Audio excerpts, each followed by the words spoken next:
It was supposed to be a normal Monday. I arrived at the Vistigen lobby at 8:02 a.m., coffee in hand, badge in my other. The same routine I'd followed for more than 3 decades. But this time, something was off. When I pressed my badge to the scanner, it blinked. Red. I paused. Red? That had never happened. I tried again, slower. Maybe the sensor was dusty. Maybe I was holding it wrong. Still red.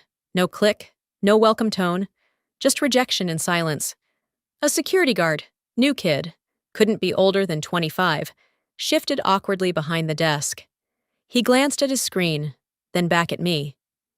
"Ms. Fairbanks," he said gently, "I think you'll need to speak with someone from upstairs." "I am from upstairs," I replied, trying to smile. And then I heard footsteps. Not just anyone's. The sharp, echoing steps of expensive leather and overconfidence. Martin Knox, our newly appointed CEO, appeared from the side corridor, walking toward me with the kind of rehearsed casualness that only comes with premeditated decisions. "Tessa," he said, nodding, "can I have a moment?" He didn't wait for a response. I followed him through the lobby, stunned, my badge still in my hand, like a question with no answer. Martin led me to a quiet hallway just outside the executive floor elevator. He stopped walking and faced me. His smile was thin, not cruel, just efficient. "Look, you've done incredible things here. You were essential, but this industry moves fast. We need leaders who can keep pace with change. I've made the decision to move forward without you." I blinked. "I'm sorry?" Martin didn't flinch. "You're too old for tech, Tessa." Just like that. No warning, no performance review, no gratitude, just an execution in the form of a single, dismissive line. I stared at him, heart thudding in disbelief. My mind scrambled for logic, for reason, but there was none. Just Martin, with his clean lines and colder eyes. And then, the twist of the knife. He walked me to the elevator himself. No HR, no middleman. As we reached the doors, he leaned in slightly and said, almost pleasantly, "Technology has no room for nostalgia." He smiled wider, pressed the down button, and waited until the doors swallowed me whole. As I descended, my fingers trembled around the deactivated badge still clutched in my fist. Nothing felt real, but somewhere in that hum of silence, disbelief gave birth to something else, something sharp, something dangerous. I returned to my office 30 minutes later, not because they let me, but because no one had updated the access on my floor yet. Funny, how they can strip a badge of power in a heartbeat, but forget the actual rooms where the work gets done. The glass door still had my name etched on it, Tessa Fairbanks, Director of Systems Architecture. I paused for a second before pushing it open, half expecting it to vanish in front of me like some cruel illusion. It didn't. Inside, everything was exactly as I'd left it. The coffee mug with a faded Trace logo, the weekly flowchart still tacked to my corkboard, the prototype model Ava gave me back in Euro 8, still perched on the shelf like a trophy for a war no one remembered but me. I stood there, letting the silence wash over me. Then I began to pack. Slowly. Not with rage. Not even with urgency. Just grief. Quiet, stubborn grief. Each object was a memory. The laminated access pass from the Singapore rollout in 2004. The coffee-stained diagram of Trace's first logistics tree. The small wooden turtle from a grateful intern class. I wasn't just boxing up items. I was sealing years of loyalty into cardboard. Outside my door, the energy on the floor had shifted. Whispers. Awkward avoidance. Chairs rolling just slightly out of view. No one dared to make eye contact, except for one. A soft knock on the doorframe. I looked up. Maya, one of our youngest engineers, barely 24, stepped inside. Her eyes were rimmed in red, like she'd just stopped crying, or still was. She didn't say anything at first, just reached into her hoodie pocket and handed me a small black USB drive. "For in case," she whispered, barely audible.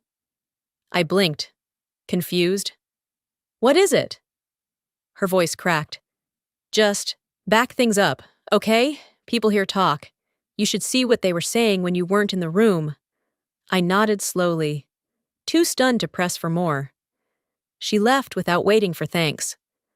I stared at the USB for a long time. Then I opened the bottom drawer of my desk, the one where I kept the old lunchbox my daughter decorated in 3rd grade. It was pink with faded glitter stars, the latch bent from overuse. I hadn't had the heart to throw it away. I placed the drive inside, gently, like it was something sacred, when I finally got home that night. Hours after traffic had thinned and the sun had set over the bay, I powered up my laptop and plugged in the drive. I didn't know what I expected, but I wasn't prepared for what I saw. There were emails, chains of them, internal threads dated as far back as 5 months ago. Subject lines like, "Succession planning, post-Tessa phase," "Replacing legacy leadership," and one with a blunt title that stopped my breath cold. "How much longer do we need her?" Each message was signed off by names I knew, people I had mentored, protected, defended in meetings. And Martin's name appeared over and over, always strategizing, always positioning me as an aging risk to be quietly phased out. I sat there in my living room, lights off, face lit only by the laptop screen. My fingers hovered over the keyboard, shaking.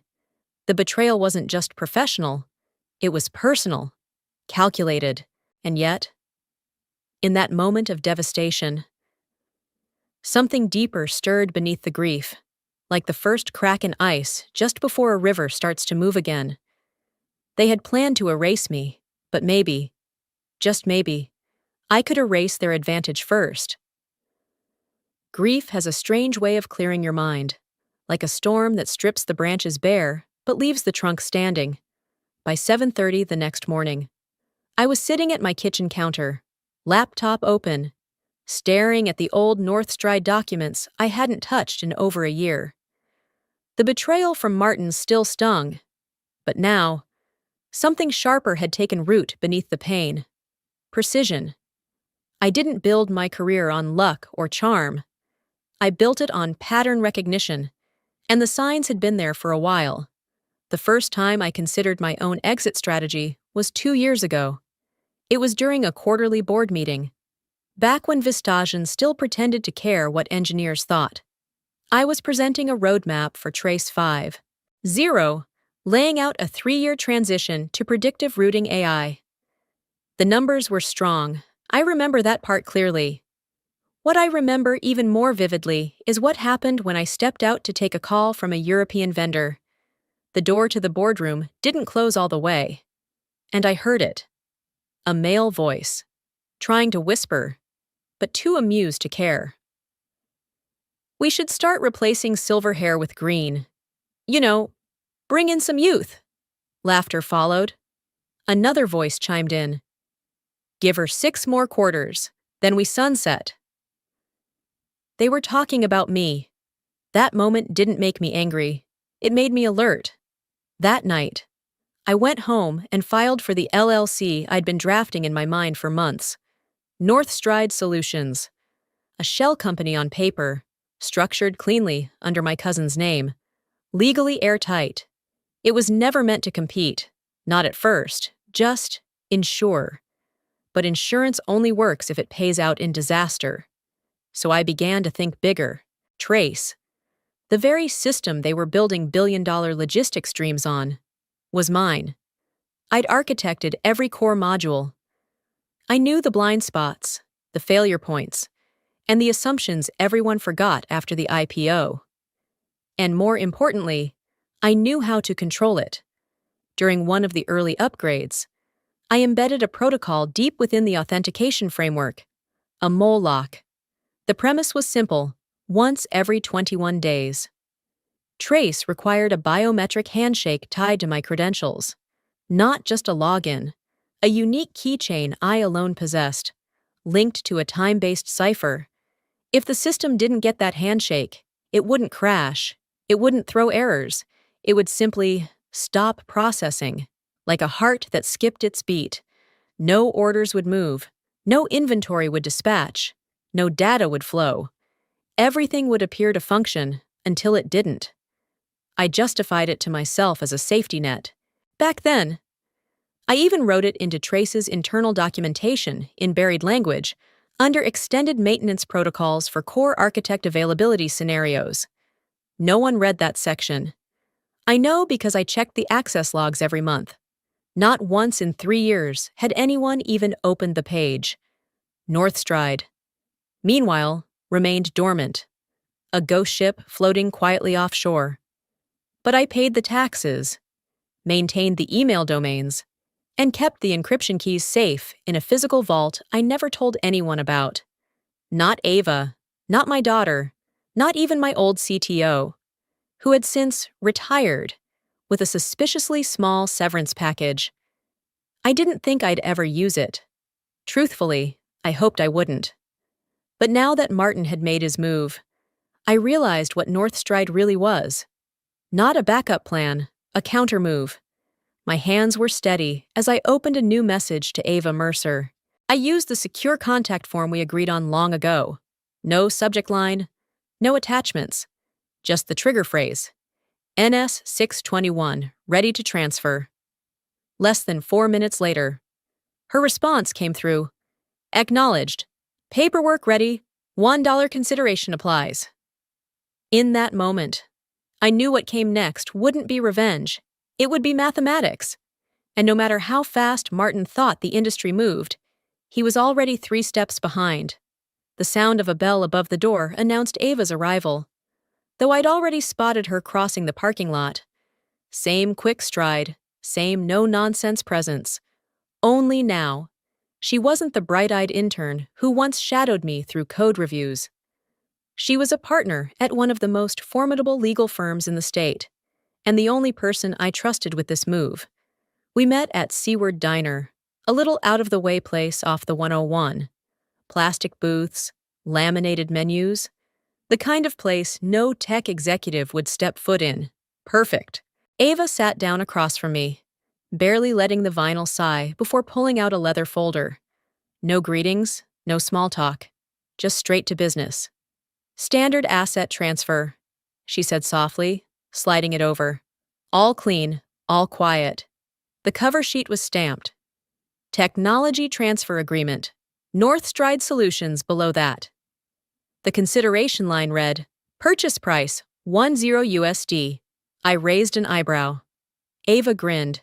We're nothing if not symbolic. The rest was everything we'd planned.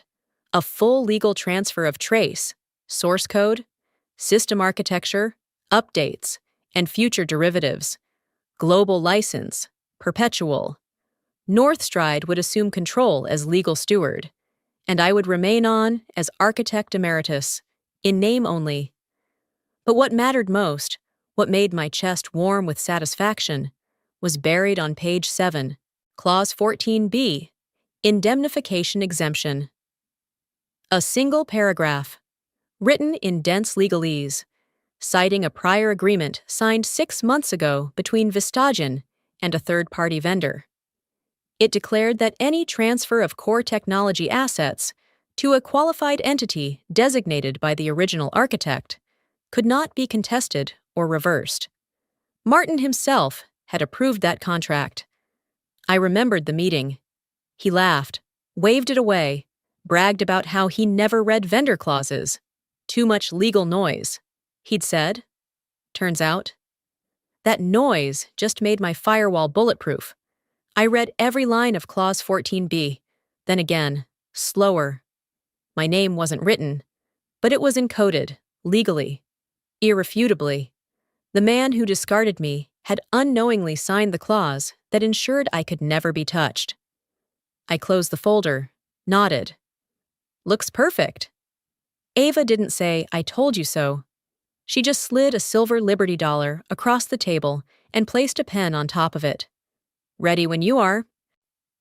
I signed each page, slow but steady, letting the ink settle like a seal on a personal promise. She countersigned, logged the timestamp on her secure tablet, and leaned back with a look I hadn't seen in years. Pride. "Trace belongs to Northstride now," she said. "All roads lead to us." I exhaled. Not relief. Not glee. Just a deep, centered calm. We ordered 2 coffees, sat there for a while, watching the rain drizzle down the window, outside. No one knew a billion-dollar asset had just changed hands for $1 and a clause, and that was exactly how I wanted it. Ava pushed the coin toward me. "Frame it," she said, "next to whatever badge they revoked." I smiled quietly and pocketed the dollar. By the time I walked out into the mist, Trace was no longer theirs. No press release, no legal war, no boardroom explosion, just ink, a forgotten clause, and a coin. The calm I felt wasn't peace, it was alignment.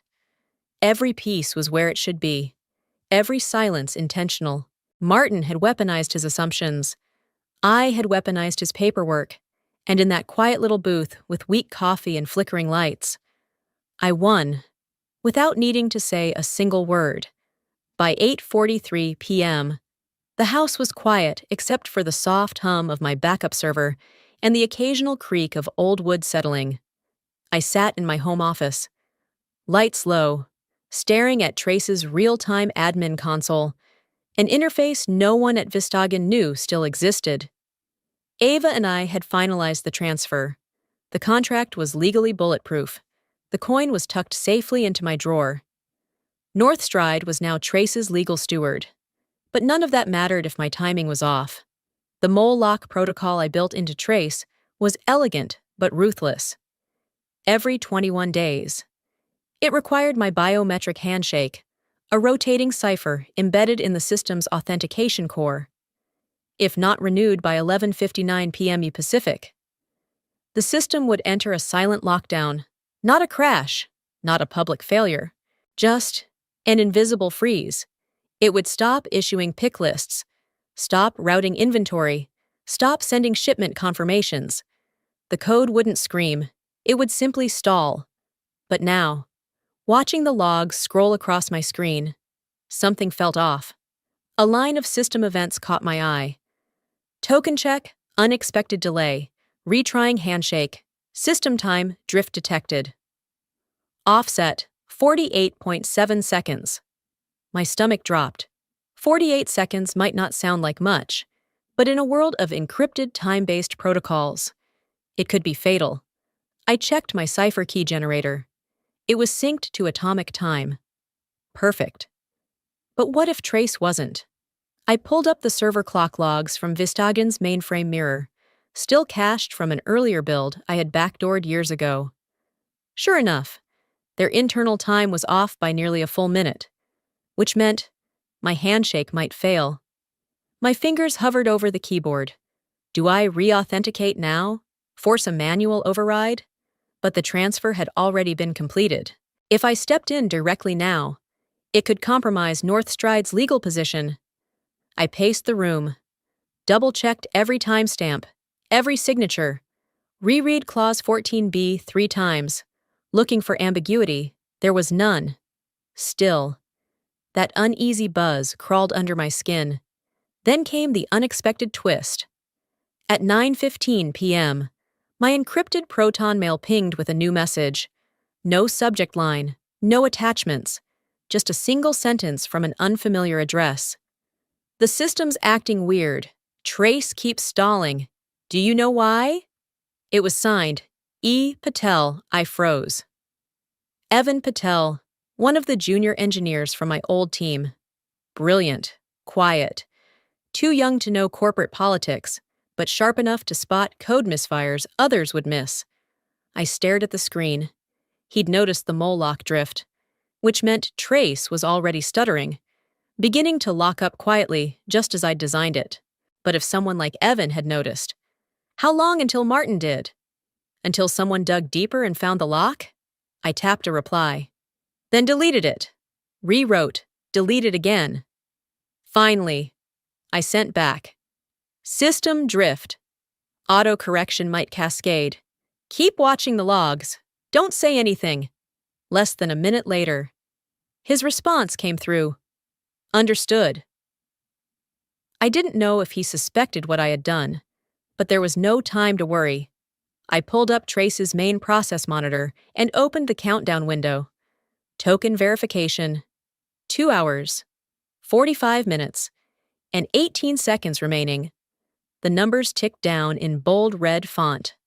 Outside, the wind picked up, brushing trees against the windows like fingers tapping glass.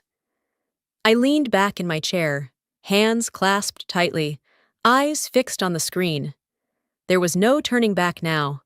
The system would either recognize the timing as valid or begin its silent shutdown, just as designed. And all I could do was wait. At exactly 10:01 a.m., the first report came in. I was sitting in my home office, coffee half cold, eyes locked on the second monitor where the Trace Global Node dashboard quietly ticked forward. Then suddenly, it stopped. No crash, no alarms, just a subtle absence of movement. A stillness so complete it almost looked like peace. But I knew better. Within 90 seconds, the inbox I had routed through Northstride's secure monitoring account began flooding. Subject: Urgent. Warehouse freeze. FL02. Subject: Pick lists not generating. Can't ship anything. Subject: System won't auth inventory. Clients calling nonstop. It had begun. Vistagen's global fulfillment empire, run with robotic precision for over a decade, had come to a sudden, chilling halt. Trace had entered its lockdown phase, just as designed, because the Moloch token had expired at 11:59 p.m. the night before, without my biometric signature. Forklifts at regional warehouses sat powered but idle, their dashboards blinking empty. Conveyor belts designed to sort thousands of packages per hour whirred and paused mid-cycle. Trucks scheduled to depart at staggered intervals remained sealed at their docks because the smart locks couldn't validate load assignments. Across the globe, silent failure whispered its way through logistics systems. The "Auth fail" message began appearing in different time zones: Hong Kong, Chicago, Rotterdam, one after the other, like dominoes placed in code.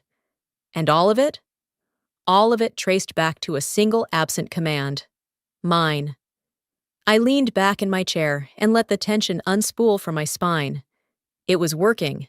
Trace didn't belong to them anymore. And it wasn't dead. Far from it. I opened the admin console for Northstride's private build, my copy. Live on isolated servers Ava and I had activated just days earlier. The interface loaded cleanly. The token was active. All heartbeat signals returned true. Every part of Trace ran flawlessly on this side. Inventory logs, client portals, system analytics, even predictive shipment algorithms continued refining in real time. It was smooth, uninterrupted, alive, because I was still connected, and only I could authorize the engine's pulse. That was the part Martin never understood. He thought owning a system meant signing a contract. But I didn't just write Trace's code. I wove it like a living thing, strand by strand, thought by thought. Without the DNA of the original architect, all he had was a husk. And now, the husk had gone still. The pings turned frantic. Subject: Client threatening to pull 11 nanometer contract. Subject: CEO demanding Trace override. Where is Tessa? Subject: Cannot contact core dev team. Locked out? I sipped the lukewarm coffee and exhaled through my nose. Calm, not triumphant, not angry, just satisfied. Martin had told me technology had no room for nostalgia. He was right. It had room only for design. And design remembers its creator. My phone buzzed. Unknown number. I let it ring. Then again. This time, a voicemail. I waited until the notification popped, then pressed play. Martin's voice, no longer smug or polished, but sharp-edged with barely restrained panic. "Tessa, call me, please. We need to talk. We've got a situation. Trace isn't responding. We've lost 3 distribution zones, and 2 Tier 1 clients are pulling out. If you know anything, if there's something you can do, I'm asking you, please." He paused, then added, quieter, "I may have been wrong." Click. I stared at the screen, letting the words settle in the stillness. The man who had escorted me out of my own company, who had smiled as he called me obsolete, was now begging for the very expertise he discarded. And Trace? It was humming along under my fingertips, untouched, loyal. No headlines had broken yet, no public statements. But inside the system, the balance of power had already shifted. Quietly, completely. The world hadn't noticed, but Martin had, and that was enough. For now, I closed the voicemail, muted all notifications, and opened a new Northstride project window, because this wasn't the end. It was just the proof of control, and the world was about to feel what it meant to underestimate the architect. The call came at 10:47 a.m., just as I expected. I didn't answer, not immediately. I let it ring until voicemail picked up. Then I listened, silently, as Martin Knox, CEO, Power Suit Monarch, man who once told me I was too old for tech, spoke in a voice I'd never heard from him before. Thin, cracked, and almost human. "Tessa, we need to talk. Name your price, consultant, contractor, temporary rehire, whatever you want. We just need Trace back online. You know the system better than anyone. Hell, you are the system. I'll authorize full access. Please, call me." Click, no smugness, no pretense, just desperation and damage control. I gave it 15 more minutes, just long enough for panic to steep, then typed up a reply on a fresh Northstride letterhead. No drama, no threats, just a short, perfectly worded email with one attachment. Subject, Trace. Access attachment, Clause 14B, Vestigen, IP, Agreement, TDF. In the body, I wrote only this. For any inquiries regarding trace control, please refer to the licensing provisions under Clause 14B. All current rights and operations are under Northstride's jurisdiction. And hit send. Clause 14B wasn't just airtight, it was titanium. Buried in a vendor agreement Martin had fast-tracked and never read. It protected any licensee designated by the original architect from legal disputes, override attempts, or revocation by any current or future owner of the originating company. Martin didn't just lose the system. He lost the right to even touch it. 10 minutes later, my phone lit up again, this time a number I recognized from my time in the legal war rooms. Julian Mayer, Vestagen's senior counsel. I answered. Julian didn't waste time. "Tessa," he began. Tone clipped. "I need to confirm whether your company, Northstride, is planning to take public credit for the system outage. Because if that's the direction you're going, we need to talk now." I leaned back, smiling to myself. "Julian, you've read Clause 14B, I assume?" A pause. "We have." "Then you know everything that needs knowing." He sighed. "We also know the damage to our stock price and to our executive credibility. There are already rumors swirling about sabotage, insider conflict. If this gets out..." I cut in gently. If what gets out? That I invoked a perfectly legal, properly licensed transfer of intellectual property? That Trace is functioning flawlessly under its rightful licensee? Or that your CEO fired the architect without reading his own contracts? Silence. Just breath. Then Julian's voice came, lower, more careful.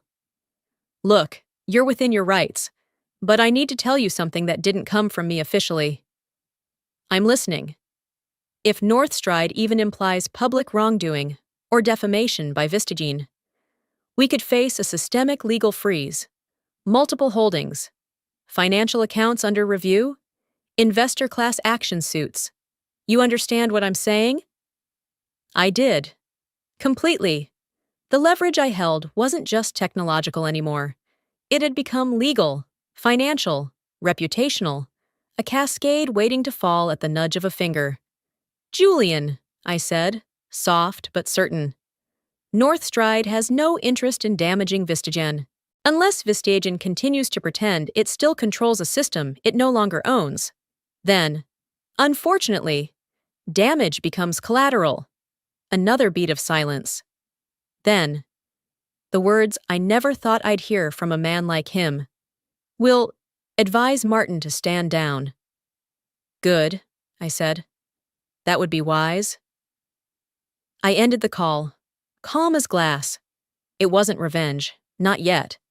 It was something more surgical, possession. They were scrambling. I was sitting still. And in that stillness, I held everything they'd tried to strip from me, my voice, my mind, my system. They thought they'd fired me, but I was the storm system now, unseen, precise, and quietly in control. By 11:15 the next morning, it was no longer just an internal crisis. The world had noticed. The first headline came from a mid-tier logistics blog based in San Jose. Unknown startup claims control of 1.1B infrastructure system amid sudden market disruption. An hour later, it escalated. Trace goes dark at Vistagen, but still runs elsewhere. Who's really in charge? Tech Mirror News. Sources confirm. Trace now, licensed to Northstride Solutions in $1 legal maneuver. The Wall Street Dispatch, my name hadn't appeared yet, but I knew it would. I was already getting signals, LinkedIn pings, vague emails from reporters fishing for comment, a request from someone at MIT asking if I would speak on legacy code stewardship at the fall summit. Ava called just after lunch. They're circling, she said. They smell a story and blood. And we're not denying anything, I replied calmly. No, she said. We're just letting the paperwork speak. By 4:08 p.m. It happened. TechWatch, a mainstream tech news site with tens of millions of subscribers, ran a featured headline with my full name in bold.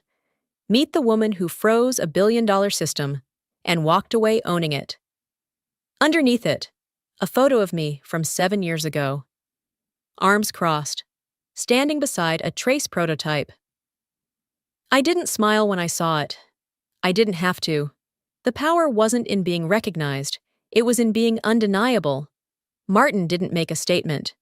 Vistagen's public relations team issued a vague press release about temporary system adjustments and legacy integration testing.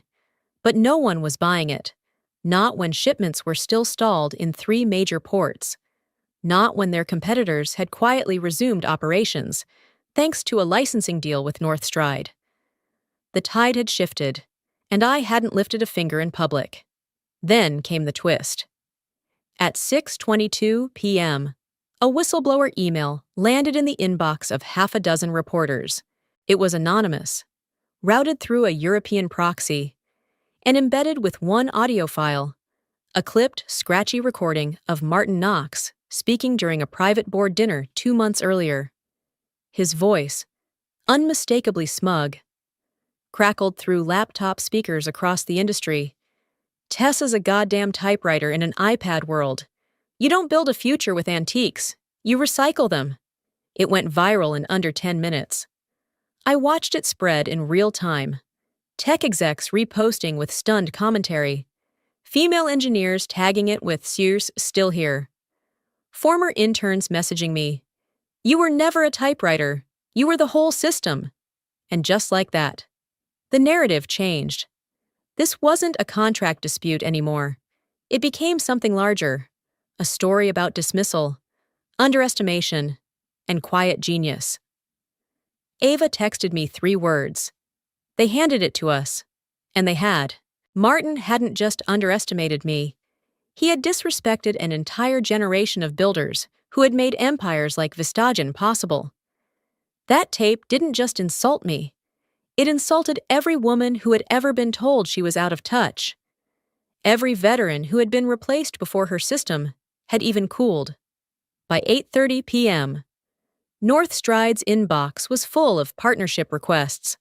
4 Fortune 100 companies wanted access to trace licensing. 2 consulting firms asked for interviews. A private equity group offered to invest, at a valuation 4 times what Vistagen had been worth at its peak. I didn't respond to any of them.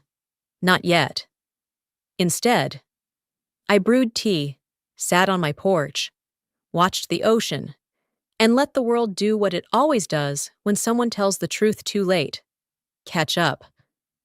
Power, I realized, isn't always loud. Sometimes it's patient. Sometimes it waits for the moment everyone turns their heads at once and sees exactly who's been holding the wires the entire time. By 8:05 the next morning, my inbox contained a neatly worded request from Vistagen's board secretary. Subject: Board Advisory Invitation. Emergency Session Message. The board would appreciate your presence in today's closed meeting at 10 o'clock a.m. to provide context on Trace and your recent actions. I read it once, twice. No apology, no ownership, just context. As if I were a footnote to the system they had built their fortunes on. I didn't respond immediately. Instead, I opened a folder I'd been curating for months. It wasn't dramatic, no threats, no wild accusations. Just the truth, line by line, time-stamped and irrefutable. Subject line: Chain of errors for board review. File name: Mistake sequence tf.pdf. Inside. 48 pages of internal emails, technical warnings, legal summaries, and critical oversight memos, all of which I had either authored or reviewed, highlighting the early signs of what would become the Trace shutdown. Each was sent to Martin Knox, either directly or via his senior staff. Each had gone unanswered, unread, or worse, mocked. One of the earliest was from 9 months ago. Martin, we're seeing integrity lag in token verification protocol. Might be worth auditing in next sprint. Response: Too much legacy talk. Let the kids optimize it. Another. From 4 months back. Recommend flagging Clause 14b for board-level review before signing contract with vendor. No reply. And the one that still stung, not because of the dismissal, but the tone. Tessa, we're moving fast now. If you're not comfortable, maybe it's time to phase out. I attached the folder in a polite reply and declined the invitation. I won't be attending. All relevant information is contained herein. At 10:15, Ava forwarded me a screenshot taken during the board meeting. Someone in the room had leaked it. There, projected on the screen, was the title slide of the folder, The Mistake Sequence, a timeline of warnings ignored. Ava's message read simply, They're rattled. And they should have been, because for the first time, the board saw the consequences of blind trust, not just in Martin's bravado, but in their own complacency. Around noon, another message landed in my inbox. This one was less formal. From board member, anonymous at vistagenboardmail.net. Subject: Today, Tessa, you don't know me personally, but I've sat on this board since the Trace beta years. I've reviewed what you sent, and I'll say it plainly. We were wrong to give Martin unchecked authority. That's on us. Whatever happens next, I hope you keep building. The industry needs your kind of mind more than ever. No signature, no name. But that sentence lingered longer than any headline. We were wrong to give Martin unchecked authority. It wasn't an apology, not fully. But it was the first crack in the fortress. The first moment someone on the inside admitted what they'd all refused to say, while my badge still scanned green. I didn't reply.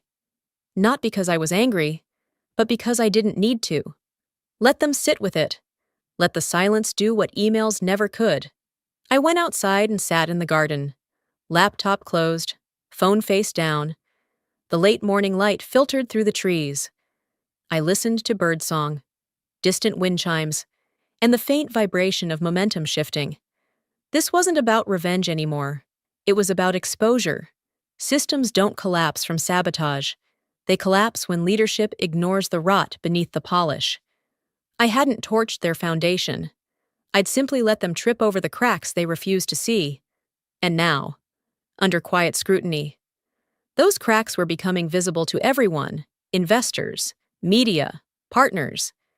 They had spent years calling me indispensable in public and irrelevant in private. Now they knew which version had always been true. The difference was, I no longer needed to prove it. They had proved it for me. It arrived in Ava's inbox at exactly 8:32 a.m., a formal proposal from Vistagen's legal counsel with Martin Knox's digital signature at the bottom. Subject: Proposal for reacquisition of Trace System IP offer. $8 million. One-time payment. Immediate license reversion. It was bold, direct, almost insulting. Ava leaned back in her chair, brow raised. They think this is a buyout negotiation. I took a slow sip of tea, unfazed. They think money is the highest currency in play.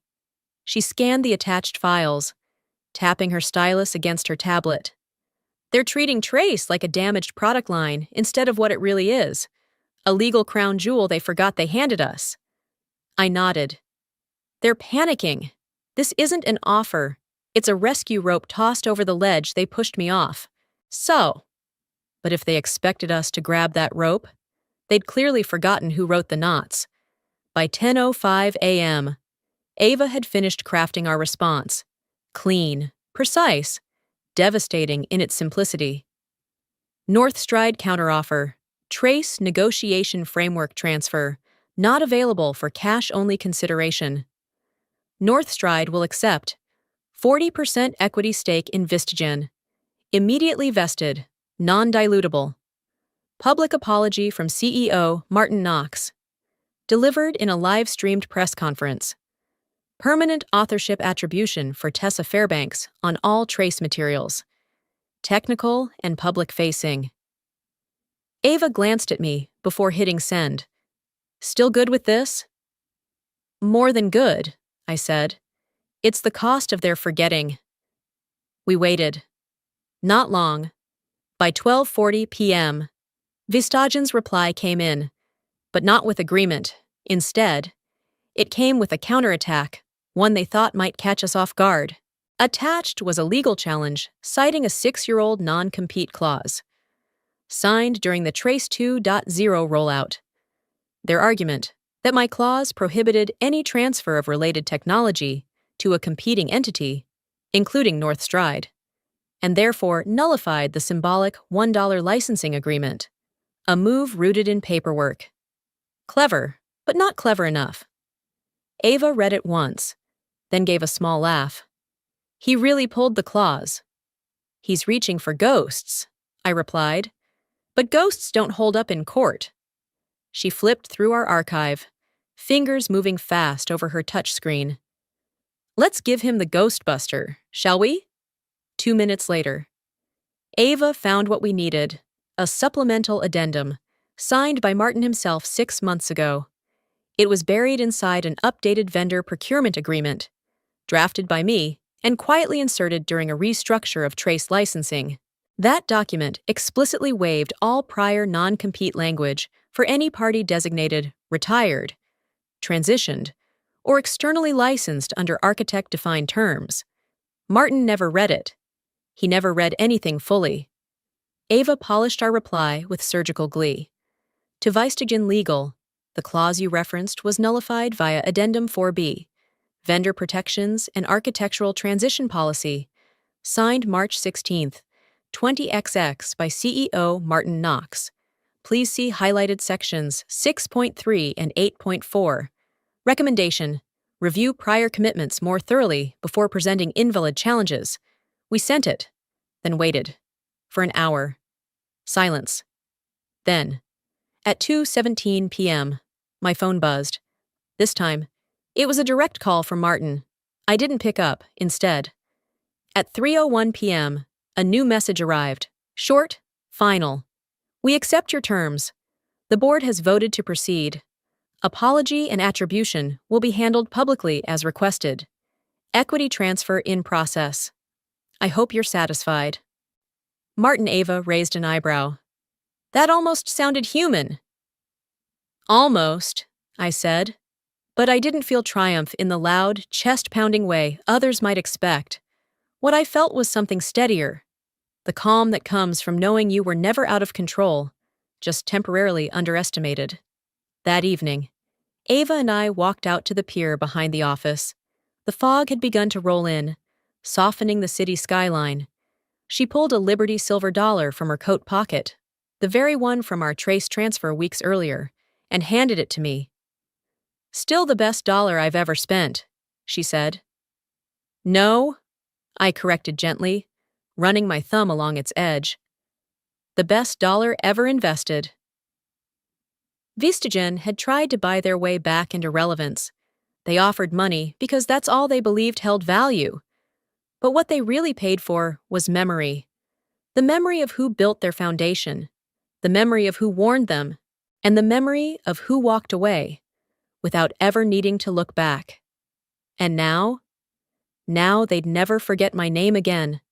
It was just after 10 o'clock a.m. when the live stream began. I wasn't watching from a boardroom or media center. I was on my porch, wrapped in a thick sweater, a mug of chamomile tea steaming gently in my hands. My laptop sat open beside me, angled toward the screen, but muted, just in case I decided to look away. The headline across the bottom of the stream read, Vistagen, Emergency Shareholder, Broadcast, Trace System Resolution Announcement.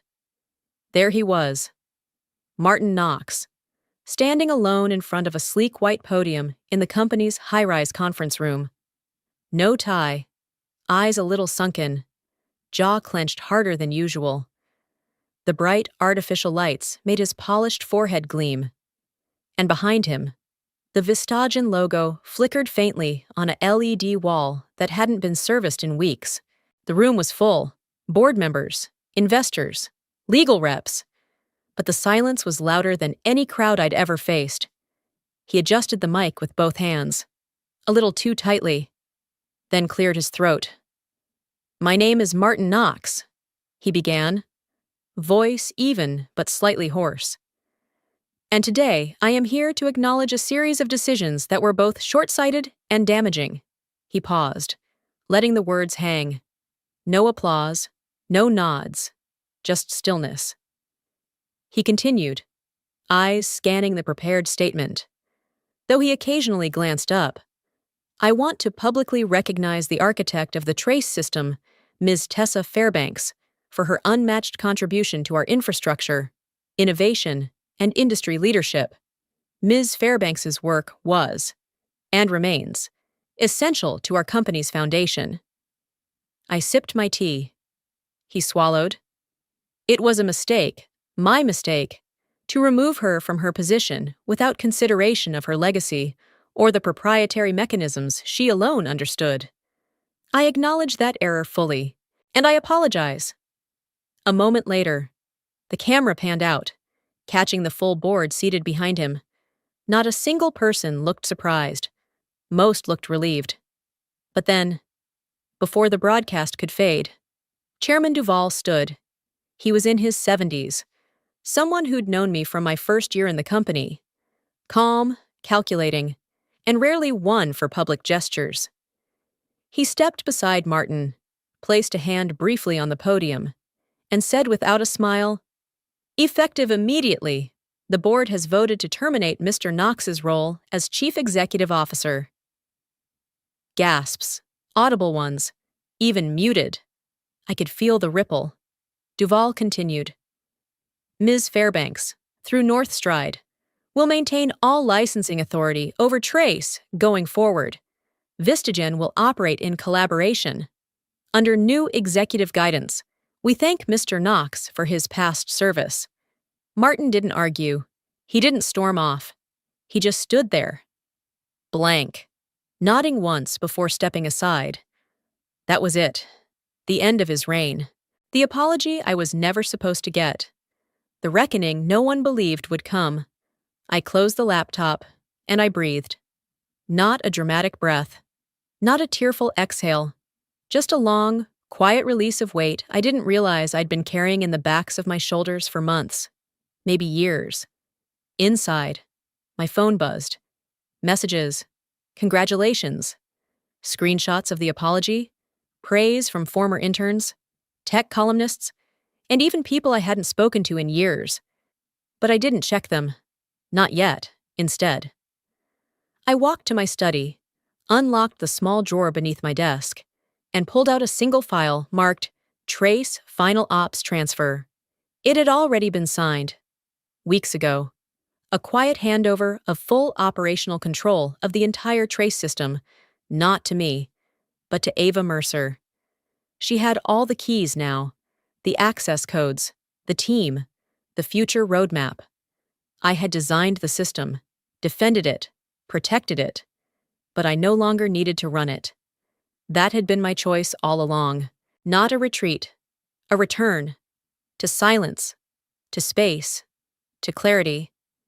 By 3:30 p.m., headlines flooded in. Martin Knox resigns after public apology to ousted architect. Tessa Fairbanks, the woman who took back her code and the company. Behind the scenes, Trace now operated by Northstride's Ava Mercer in strategic power move. That last one made me smile. They finally figured it out. While the world watched the apology, the real shift had already happened. Not in public, not in courtrooms, but in that simple signature. Ava would build the next chapter, and I would step into the background, not in defeat, but in design.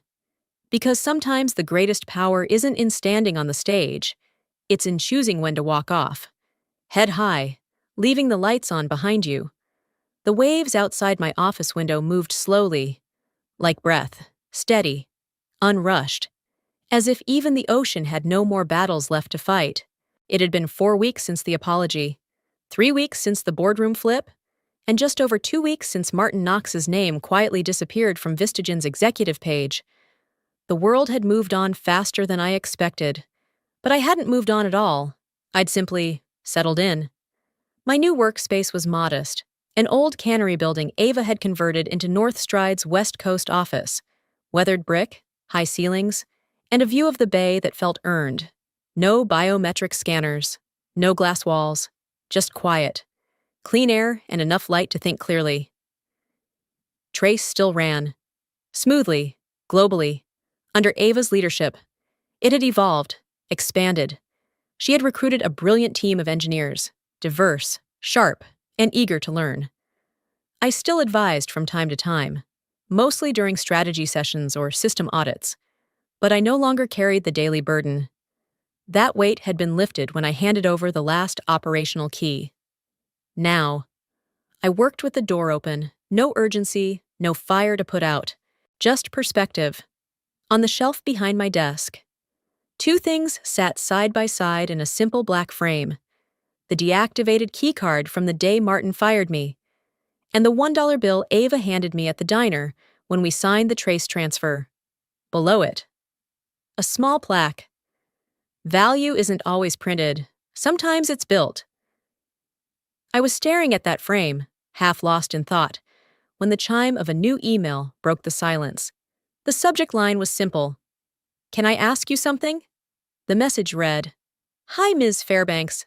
I know you probably get a lot of messages, but I just wanted to say I've been following your story. I read everything I could find on Trace, and I've even started trying to rebuild a mini version just to learn how it thinks. I don't want to work for Northstride yet. I want to learn from the woman who built it. Do you ever teach or mentor? Would you ever consider showing someone like me how to start something like Trace?" Signed, Danny Knox. I froze. The last name hit like a soft echo in a long hallway. Familiar, unexpected, and entirely poetic. Danny Knox. Martin's daughter. I had met her once at a company retreat. She was a teenager then, all elbows and oversized curiosity, asking me questions about logic trees and server redundancy while her father gave speeches about market share. I stared at the screen for a long time. She didn't ask for favors. She asked to learn, not from her father's company, not through shortcuts, from me. That's when I realized the story wasn't just about corporate revenge or reclaiming power. It had become something else entirely, something cyclical. I hit reply. Hi, Danny. I do teach. I just don't do it in classrooms, if you're serious. Let's start with system theory and context mapping. Not every problem starts with code, but every good system starts with why. We'll talk Friday, 10 o'clock a.m. I'll send a Zoom link. And Danny, thank you for asking the right question. I pressed send and leaned back, smiling, not with pride, but with peace. This wasn't about taking down anyone anymore. It was about building something better in the empty space they left behind. Because revenge burns fast, but legacy lingers. And if you've followed this journey to the end, this long arc from dismissal to quiet victory, I want to leave you with this. You are never too old to start over. You are never too invisible to be remembered. And you are never, ever done building, if you choose to begin again. If this story moved you even a little, do me a favor, leave a comment below. Tell me where your comeback starts. Click like if you believe quiet power is still power. Share this video with someone who needs a reminder that dismissal is not defeat. And if you haven't already, subscribe to the channel, because we have more stories coming. Stories that remind the world. You don't have to be loud to change everything. You just have to keep your blueprint.